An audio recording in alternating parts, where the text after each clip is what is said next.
I had no idea what I was doing, especially when it came to the money side of things. I was just, what is that? What is that expression? Like bank account accounting. Like you're like just looking at the bank account and you're like, oh, I have $800. Okay, cool. Let's use it for something. There wasn't really a plan for the money, and that's not a smart way to run your business. Hello and welcome to today's episode of Pivot to Profit. I have the amazing Allison Hardy today to talk all things email marketing strategy. What's up, girl? Hi, thank you so much for having me. This is gonna be so fun. Absolutely. I'm so pumped about this. So let me officially introduce you. Allison Hardy is an email marketing strategist for coaches and online business owners who want to sell their offers on autopilot without constantly launching or living on social media. Or living, but living, going live. Through her signature membership, Emails That Sell, she helps entrepreneurs create high converting email funnels that do the heavy lifting so they can spend more time living and less time hustling. I love it. So fun. All right. So Allison, we're going to dive in. This is a question I always ask. What did you want to be when you grew up? An artist. And Oh, that's what I went to college for. Yeah, yeah. I very much so like from the very early questions of what do you want to be when you grow up? Always an artist. Painting, drawing, printmaking. I went to college for art. I had got a master's in fine arts, and then I taught for a little bit. And funnily enough, is no one in my family went to college. So when I went to college, that was number one, weird. Number two, I majored in art, which again, super weird. And then number three, I decided I was going to teach at the college level, which was also very weird. So I was like, I will you're the be odd the bird. outcast of my family. Okay. I love it. So what did little Allison, who dreamt of being an artist, what were you taught about money? Nothing. I wasn't taught anything about money. I was taught that as an artist, you weren't going to make any. And that surely in my experience was true, but one could argue it was a self-fulfilling prophecy. My family's very like blue collar. So, money wasn't like flowing, but it wasn't really also discussed. But something that my parents did do really well was talk about saving money and putting money away for a retirement account. So they talked about those sorts of things. Yeah, but there was not like an education given. It was just, yeah. None whatsoever. None. Okay. So let's talk about the early years. So we went to college to become an artist. Yeah. And when we graduate, and then what? And then I taught. I taught for 10 years and I was super proud of that. I had the dream job. I had, everything. I did all the right things. I checked all the boxes. And then I got married, got pregnant. And then when I was 6 months pregnant, I called into HR and I was like, why am I here? And they're like, oh, it's because you're getting laid off. And I was like, great. um, and like, shocker, college level art teaching jobs aren't exactly common. So I had to figure something out. I had to pivot really hard. And who's gonna like nobody's gonna hire a 6 month pregnant woman? I was like super high risk pregnancy and like it was not a good experience in general. Um and so I was like I had this like really part-time side hustle of being a personal trainer. So I was like, we're just gonna do this full time. And so I just was like, why not at 6 months pregnant? And that's how I got started in entrepreneurship. So it was like losing my job as a teacher, trying to go get another teaching job, high risk pregnancy, and you're like, you know what I know to do? Personal training at 6 months pregnant. So you're like burpees with a belly. I love it. Yeah, and my husband at the time was a youth director, and he was making like $35,000 a year, and so like I had to make money. Like our plan was that I was going to work up until I had Camden, and then 5 weeks later I was going to go back to work. So like I couldn't not bring in money. So yeah, it was a wild time. Wild. I'm so proud of myself for like doing what I did during that time, but I would not wish it upon anyone. Just hustling, head down, let's go. Yeah, yeah. So how long did that business last? That business was around for about 3 years. Okay. And Yeah. then did you sell it, dissolve it? What was the transition there? I hit a wall. So I completely burnt out because I had basically built myself another 9 to 5 because that's all I knew, right? Yeah. So I was definitely trading dollars for hours, Nothing was scalable. If I wanted to make more money, I had to work more. And while it was good for that season of life, there became a season of life where it no longer worked. And I had always, happened to work with like entrepreneurs. And I had a network marketing partnership that helped with things. And part of the reason why I was so successful there was because I had a downline that I like mentored to grow their business. For sure. And one day, someone from another downline reached out to me and was like, "Hey, can you mentor me?" And I was like, "I can't actually, because like how network marketing works is you have to mentor your own downline. And Yeah. if you want mentorship, you go to your upline." So I was like, "I can't." She's like, "That's really unfortunate." And I was telling one of my friends about this, and she was like, "Allison, I don't know if you realize this, but like you actually like talking about business way more than you like talking about like your core structure." And I was like, "Oh." Yeah. And she's like, "You market always to entrepreneurs. You're always talking to me about like the business side of things." She's like, "I feel like you could probably make more money and not work as hard if you switch to doing business coaching." And I was like, "Who am I to do business coaching?" She's like, What do "You I know? right." She was like, "Hi, you've done some stuff." And so I had to let it marinate for a little bit. And finally I was just like, "You know what? I think you're right. I think we're going to do this." So I shut down the person. I just shut it down one day. You're like, I'm we're done. And then I was like, "Hey, I'm doing one-on-one coaching for a business who wants a spot." And I sold like 4 of them in like a week. And I was like, "Okay, here we are." Amazing. So how did that evolve into one-on-one coaching to now the group Yeah. that you're doing now? Because that's quite an evolution. And I see a lot of entrepreneurs when they first start out trading time for money. And Yeah. then they're like upset, like they're still trading time for money, but just at a higher amount. Yeah. And then they're like, oh, what if instead of talking to one person, I talk to like more than one at the same time Yeah. and I actually get a bigger reach? So like walk me through that evolution with you. Yeah. So because it was business coaching, I was able to charge more money. So I went from like 30 one-on-one personal training clients to like 4 business coaching clients. And that for me felt so luxurious. But I still had the like trading dollars for hours problem. Like that still was a thing. But in like not as severe as a situation. So I started to really be like, okay, I see the problem, but like we're okay for now. So how can I replace myself in my business? And that was kind of like the question that I kept asking. So I started leaning on email marketing. I started like scheduling social and having like, a marketing plan. And then COVID hit, and my husband at the time was a hospital chaplain, and COVID for us hit like March 13th, 2020. January 1, 2020 was when he started this new job. So when March hit, he got reassigned to the COVID ICU, and it was a crazy time. He would work like 3-day shifts. They shifted how they had people coming in and out to like minimize exposure. So he would work like for 3 days straight. And I had a 2-year-old and a 6-year-old at the time. And I was like, holy crap, like, what are we going to do? Because they came home for 18 months. So I was just like, I don't know how this is sustainable, because it's not like I can't keep doing it the way I'm doing it. So that's when I got really invested in email funnels. I was like, I need something that will sell for me, because again, I still needed to make, it's not like I could take the 18 months off. So I was like, okay, well, we're just going to lean on this thing. And I think every time I kind of have these, like, your back is up against the wall, it forces me to like reinvent a couple of things. So I wrote an email funnel. It didn't work at first, but then I was like, I have something here that I can work with. So like, let's figure this out. And it took about 6 months, but it finally started making money. And that's when I really was like, okay, I can actually lean on this thing, this tool that I've created, and it can actually do the work for me. And then people started asking me about it.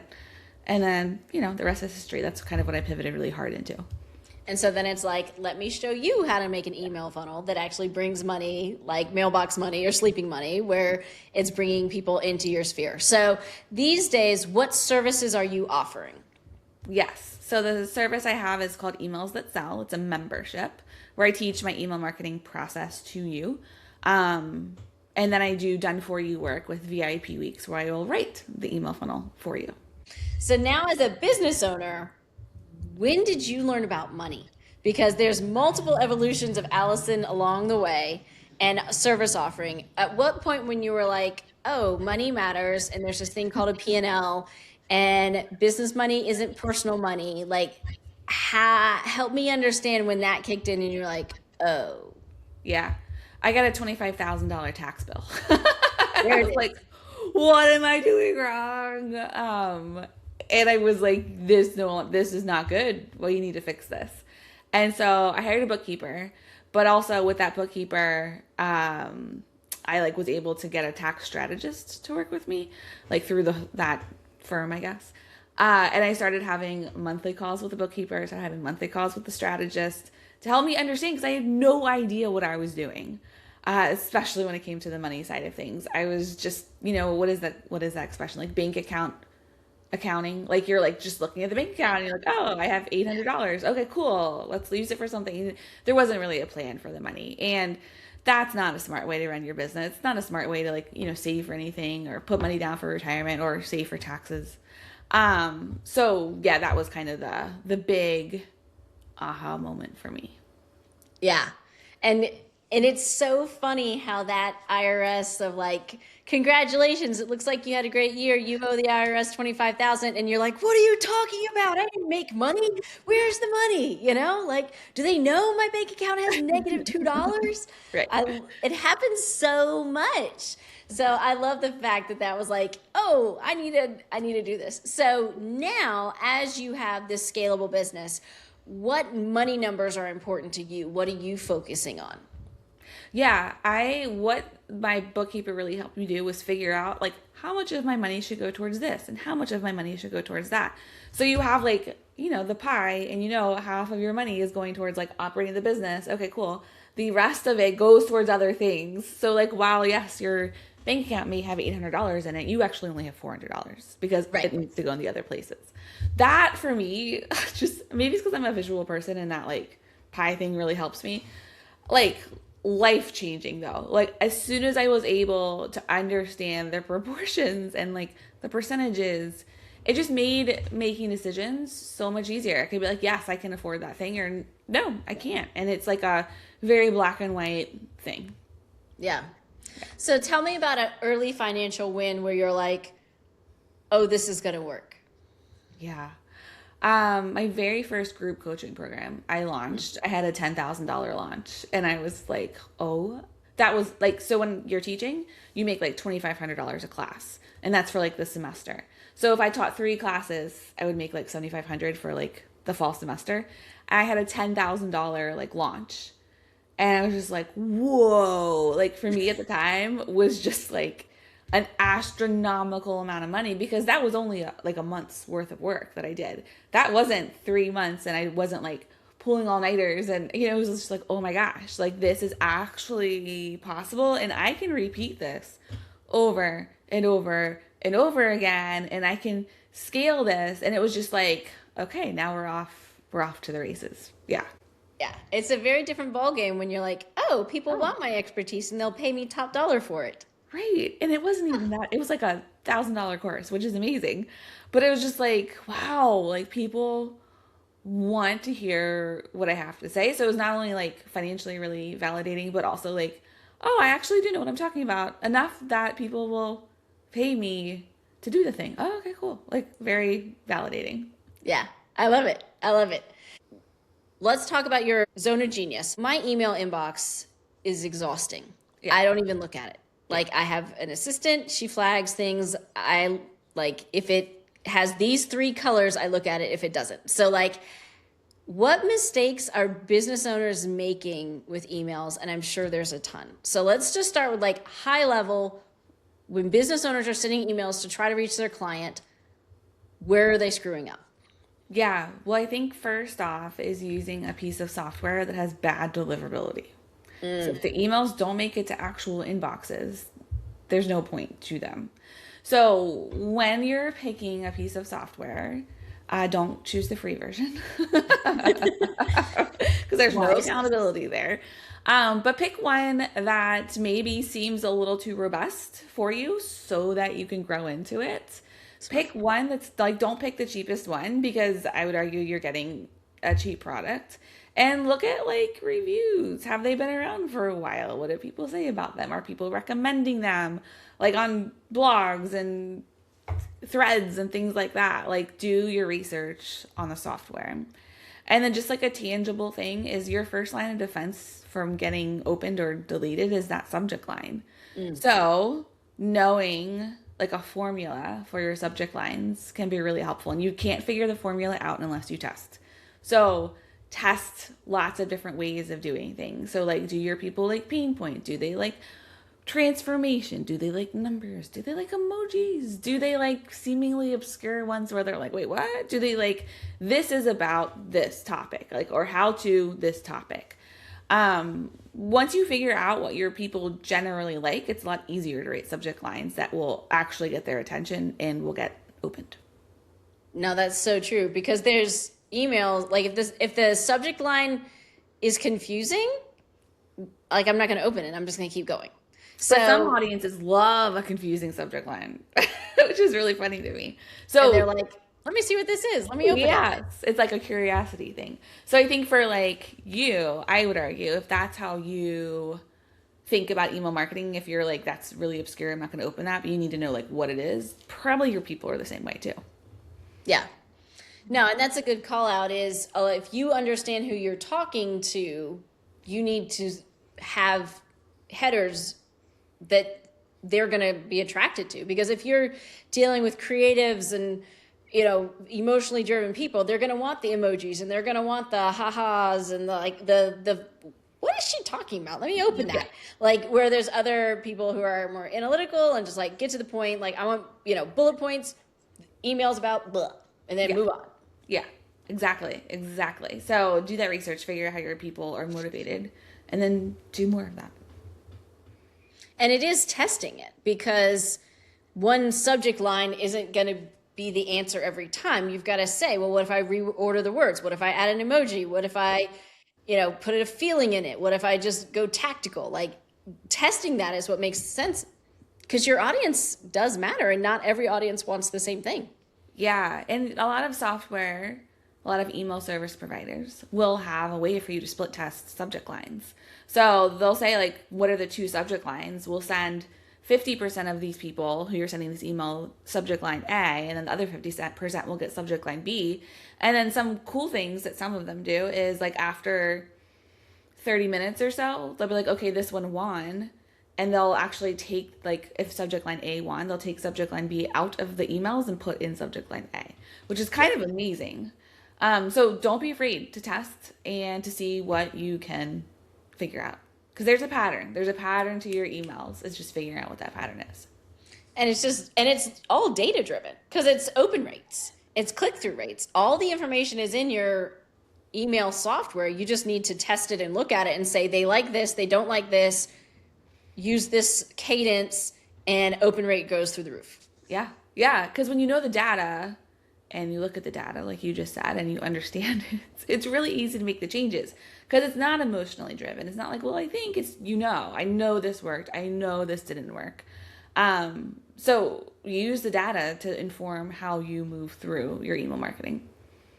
And it's the same thing with business financials, right? Like when you're meeting with your bookkeeper and you're seeing the numbers go up and down here, the numbers don't lie. There's no emotion. It's like, that doesn't work. Stop doing it. Yeah. Or that did work. Let's do more of it. Put more money there to get more money into the pot. Same thing.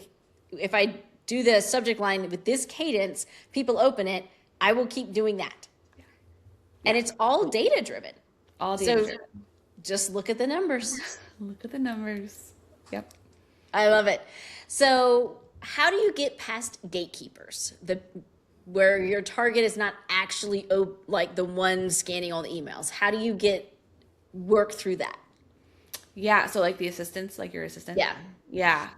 Make it good enough so that the assistant's like, this is valuable. And we're seeing this too with like AI bots, because now AI bots can like come into people's emails and sort based on certain qualifications. One of them being like a time-based thing. So some AI tools will be like, oh, this offer expires in 3 days. We should actually probably make sure she sees it and mark it as like a flagged, like you should open this and check this out. So like having things that are time-bound, having things that are interesting enough to be important to the person or the bot that's opening them. Showing up regularly so that you're familiar. You're not like, wait, what is this? Because the minute that someone's like, wait, what is this? They're not going to open or flag it for anybody to open, having like a call to action in every single email. So like, what's the thing you want them to do? Where's the link you want them to click? And being very clear with like, this is what I want you to do. They can choose to do the thing or not. Yeah. But if there's like an actual action you want them to take, stating that in those emails. And just to make it clear. Yeah, make it clear. I really think a lot of problems that people have with email marketing is that they're not clear. And if I see an email that's this is my personal preference, but if I see an email that's super long, I'm like, nope. Yeah. Like, bullet points. But then some people love the long text emails. Yeah. And I think, again, that goes back to like testing your emails and testing things with your audience. In my pitch sequences, like the ones that invite people to buy, I usually have a mixture of really short emails followed by really long emails, because we all have different types of buyers in our audiences. We have 7 different buyer types in our audiences. So like different buyer types need different stuff from you. But I do think that with, social media, TikTok and Reels and YouTube Shorts and everything that we have now, I think our attention spans are shot. So if you can say the same thing and make it shorter, I always think that's a pretty good choice. Okay, I got you. So Allison, what's on the horizon for you? What's next? I am currently working on a new funnel series, like a new video series for a funnel. I have, lead magnet number 1. That one's been churning and burning for a while, but I've had this new video series idea for a while. And so I'm working on that. I'm pretty excited about it. Super exciting. Bring more value to the audience. I love it. Yeah. Allison, thank you so much for sharing your profit story with us. Where can people connect with you? Yeah. So my podcast, since we're all podcast listeners here, my podcast is Email Empire. I recently changed the name January 1. So it's mostly solo episodes. They're super tangible, very like to-do oriented, 15 minutes or less. And then every last Monday of the month, I do an Empire exclusive where I interview another business owner about how they're using email marketing in their business. And that's been super fun. I hang out on Instagram, Allison_Hardy_, and I do have a free resource. It is a template of the singular email that brought in $80,000 in sales last year. So I would love to gift that to our audience. Awesome. We'll put that link in the show notes. So that's amazing. Thank you so much. Hey, listener, if you are scared by your numbers and you get surprise tax bills, we would love to help you. My company is Pivot Business Group. Just go to pamjordan.com. We'd love to help you understand your numbers, reduce your taxes, increase your profitability, and build your wealth. And remember, it's not what you make that matters. It's what you keep.